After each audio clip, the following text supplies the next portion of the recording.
আসসালামু আলাইকুম, সবাইকে স্বাগত জানাচ্ছি অ্যাডভোকেটিস থেকে। আমি আজকে যে বিষয়টি নিয়ে আলোচনা করছি তা জেনে রাখা সবার জন্য গুরুত্বপূর্ণ।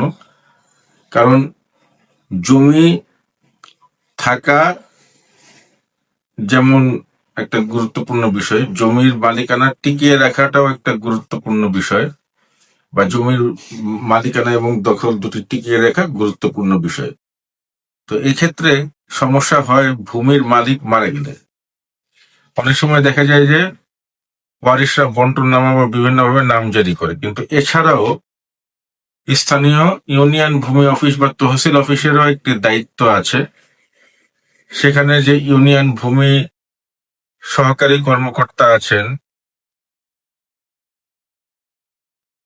তার অন্যতম একটি দায়িত্ব হচ্ছে যদি কোনো ভূমির মালিক মারা গিয়ে থাকে সে বিষয়টি তদন্ত করে সংশ্লিষ্ট মৃত ব্যক্তির ওয়ারিশদেরকে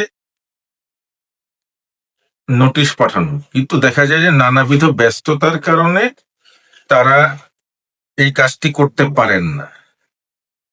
সেই ক্ষেত্রে যে ভূমির মালিক মারা গিয়েছে, অর্থাৎ আপনার পিতা অথবা মাতা মারা গিয়েছে, আপনাদের উচিত হবে বিষয়টি তহসিল অফিসে তহসিল অফিসকে জানানো, যাতে তারা পরবর্তী পদক্ষেপ নিতে পারে। অথবা আপনারা যেটি করতে পারেন, মিউটেশনের জন্য এসি লাইন বরাবর অনলাইনে আবেদন করতে পারেন। সেক্ষেত্রে আপনার পিতার ডেথ সার্টিফিকেট বা মৃত্যু সংক্রান্ত যে সকল কাগজপত্র আছে সেগুলো এবং আপনাদের প্রত্যেকের এনআইডি এবং সম্প্রতি ইস্যুকৃত